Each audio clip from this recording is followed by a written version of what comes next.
Pastor Tony here, hanging out with you guys for Hope Kids at Home. If you joined us last week, you know we kicked off a brand new life app called Responsibility. And responsibility is showing you can be trusted with what is expected of you. And as you can see from that graphic, you know that the theme around this is around board games. All of us have grown up playing board games. Some of you love board games, others of you may not like them, but we have all played different board games. Now here, what would you say is the ultimate goal of a board game? It's to win, right? You want to be the winner of the game. No matter if it is a card game, if it's Monopoly, if it's Pictionary, you want to win the game.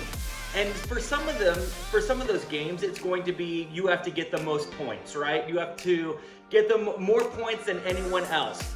But for some other games, it has to be you have to collect the most things. You have to be the person with the most things at the end of the game. For example, one of the games that I mentioned last week is Monopoly.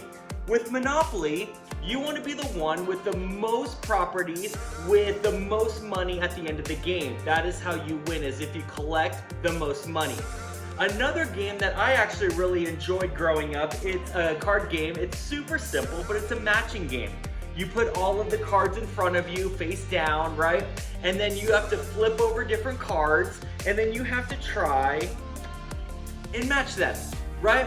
You have to get the matches, and if you get the match, you keep on going until you get another match, and then you keep on going, but you want to be the person with the most cards at the end of the game.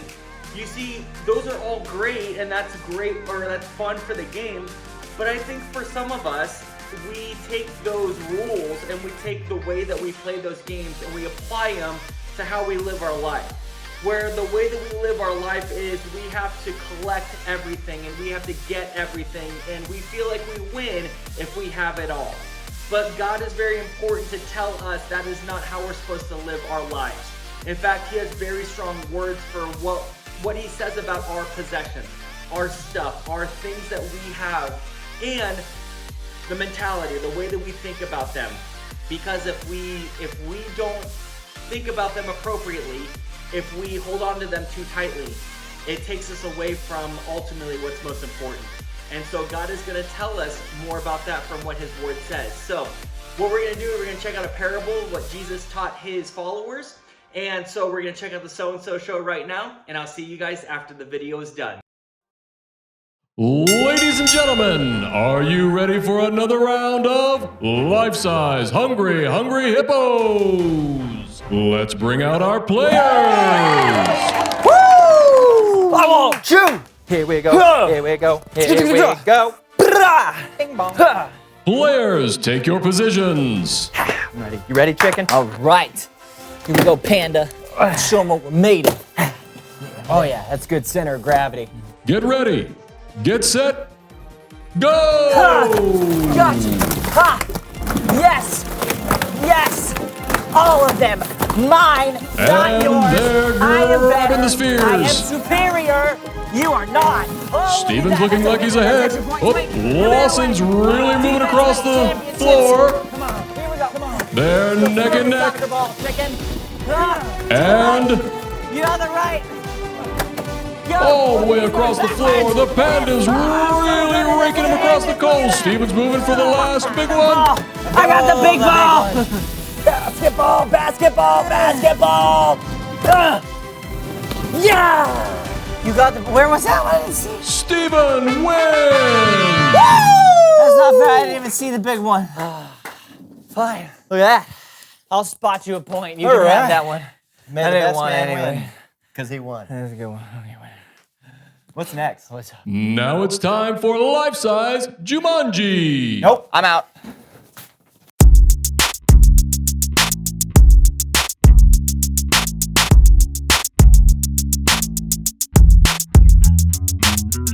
Hey everybody, I'm Lawson. And I'm Steven. Welcome to the So-and-So Show.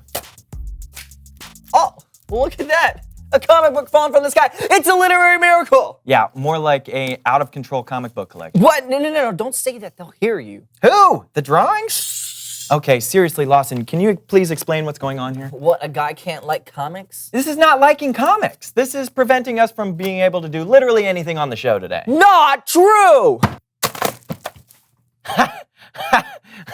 Look, these comics are all the same. Yeah, Frog Defenders of Saturn, issue number 106. It says 109. It's a misprint, and that's what makes it more valuable. Wait a minute, are you telling me that all of these are Frog Defenders of Saturn, issue 109? 106. Why? Because they're mine, Stephen. They're all mine. But if they're all yours, that means nobody else can have one. Precisely. How much did all this cost you? A lot. And you think this is a wise investment? Oh yeah, no, my investment coach is completely on board with my fiscal choices. What? How do you know the word fiscal? And also, your investment coach? Yes. Why don't you welcome someone who knows stuff?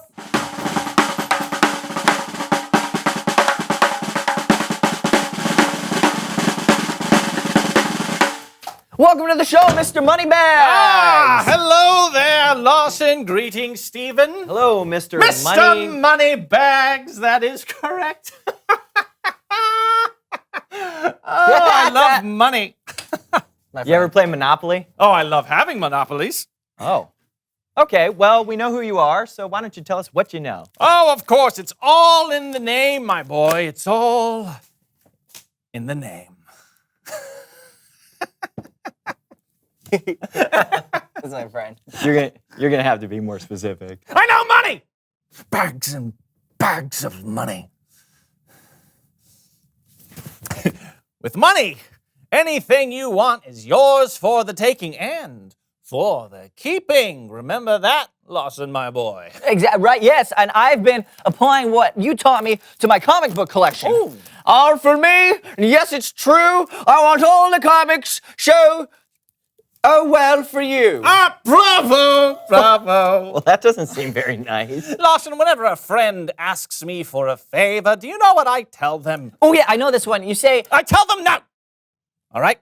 I tell them no. You don't need friends or favors in this life. Remember that all you need is pennies, quarters, and dollar bills raining from the sky. Those are your real friends. but you do have friends that are real people, though, right? Right? Oh, of course I do. Of course I do. If you consider Mr. Franklin and Mr. Hamilton. Oh, hello there, Mr. Hamilton. Oh, you're looking mighty green today. Well, thank you, Mr. Franklin. Oh, I'll take that as a compliment. Is this my future? Oh, by the way, thank you for inventing electricity. Oh, yes, of course. Oh, and thank you for not throwing away your opportunity. Okay, it's Bible story time with Kellen. I need more of these.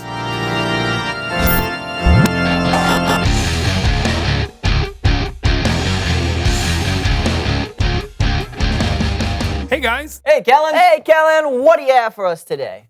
Well, today we're looking at a parable that Jesus taught, sometimes called the parable of the rich fool. Did somebody say rich? Yeah, I did. Mr. Mr. Archibald Moneybags, son. Mr. Archibald Moneybags. But you may call me Mr. Moneybags. Okay, Mr. Moneybags.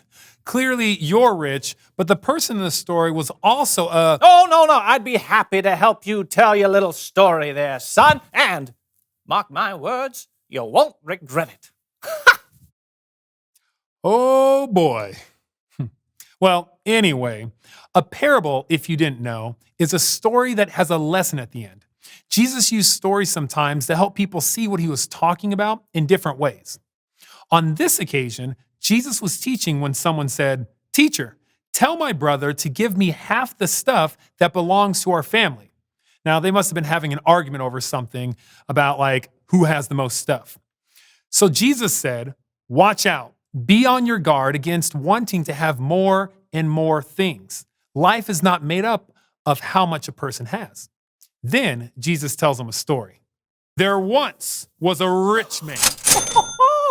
Boo-yay! Oh, I will add this to the 25 smackaroos I won in that beauty contest. One year, his land produced a very large crop. Look at all of my crops. Stupendous! But what should I do? I don't have anywhere to store all of these crops, and there is no way I could use all of these crops in just one season all by myself. What to do? What to do? Light bulb! I will take all of my barns and tear them down. Wait for it. Tear them down, but then build bigger ones. And then I will store all of my crops in these newer, larger barns. Ooh. You know, I have plenty of crops, and these crops are going to last me for a long time. I mean, many, many years long time. So I should probably just take life a little easy. I suppose I'll just eat and drink and have a really good time. But God said to him, You foolish man, tonight I will take your life away from you. Then who will get what you have prepared for yourself?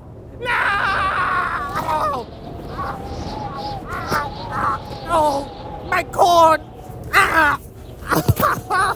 Now there's so many bulls! Ah! I'm dead. To be clear, there were no, and I repeat, no inflatable kiddie pools in Jesus' story. But the rich man did die, and he never got to enjoy all the crops he had stored away for himself. Then Jesus said, that is how it will be for whoever stores things away for themselves, but is not rich in the sight of God. The end. Wow. That was quite the ending. Yeah, I think the point Jesus was trying to make is that we only have so much time here on earth. Do we want to spend it caring about all the stuff we have? Or do we want to spend our time caring for the people we love? Yeah. Instead of keeping all the crops to himself, the rich guy could have shared with the people around him. And I think that's what Jesus meant when he said we should be rich in the sight of God. I think you're right. And that sounds like my job is done here. I'll see you guys next time. Thanks, Kellen. Bye, Kellen. Steven, Yes, Lawson. I think I might be hoarding comic books. Might be. I don't want to die like the rich fool in Jesus' story. I don't want to end up friendless and alone. I'm your friend. Not now, Steven. I have to do something. What should I do? What should I do? I don't... The light bulb. Reveal the question. What do you have that you can share? Comic books. Yeah. I have so many. You get a comic. You get a comic. You get a comic. You get a comic. Lawson? You get a comic. Thank you. What do you have that you could share? Could be stuff you have, or you could share your time or your talents. It's our responsibility to share what we have, and it's one of our rules for life. Share what you have. Talk about what you have to share with each other. And we'll see you next week. I'm Steven. And I'm Lawson. And this was the So-and-So Show. Bow, bow, bow, bow. Hello? It's not about money anymore for me. No, not at all. I'm going to share from now on. Yes. Sharing is caring. I'm going to change my name even. They changed my name. It's not Mr. Moneybags anymore. No. See? It's gone. In fact, my name is Mr. Empty Pockets. That's right. I'm Mr. Empty Pockets now because I give away so much money that my pockets are empty. Hello? So Jesus told a parable. It's a story with a meaning about a rich man who had barns full of grain and he did not share with anyone. He had more than enough to share with others, but he kept the grain all to himself. Now here's what I'm not saying. I'm not saying that you don't save money, because God actually says important things about saving money. But it's different when, just like in the story, you hoard it all for yourself. See, like I said, the problem wasn't saving for this rich man. In fact, it was his heart. You see, he was so focused on himself that he did not care about other people. He didn't even consider other people's needs. Instead, he focused on all of the things that he could have. And when he had more, he decided to build bigger barns. There was not a single thought about helping other people. You see, and that leads us to our main point for today. It's share with others.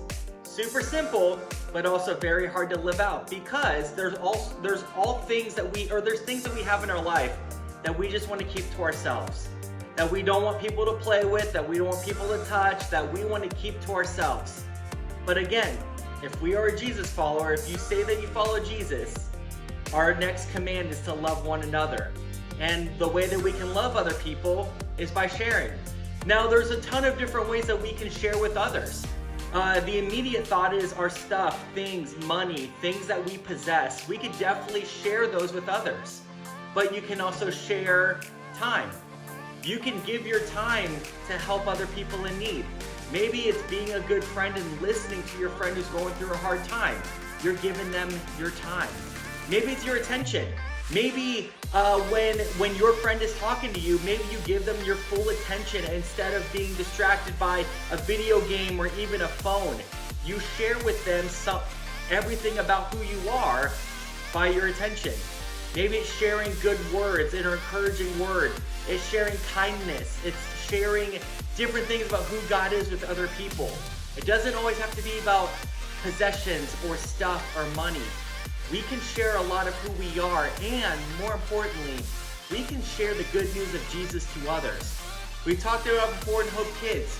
Once you've received Jesus, that good news is not meant to be kept to yourself. That's not meant to be hidden. That's not to be meant just for you. That should be shared with other people as well. You can share what God has done in your life for people who can hear it too, with the hopes that they become a Jesus follower and experience that same good news that you've received. You see, there are so many different ways that we can share with others. All you have to do is get in the game and share it. So that's my challenge for you this week. Share with others. Well, Hope Kids, I hope you guys have an awesome week. Remember, we are back to meeting in person on Thursday nights and Sunday mornings. So if your parents are coming to church, we have Hope Kids Elementary open. So very similar to what we've done before COVID and quarantine hit. We have games and worship and teach and small groups for you guys to be able to come together, hang out with your leaders, hang out with your Hope Kids team. But we are meeting in person, so make sure if you guys are going to church that you guys reserve your spot within Hope Kids. We have a brand new room in a brand new building with a brand new logo. But here's the most important thing. Our mission is still the same, and that's for you guys to know who Jesus is and help you guys follow after him. So I hope you guys have an awesome week, and I hope to see you guys sometime soon inside Hope Kids. I'll see you guys later.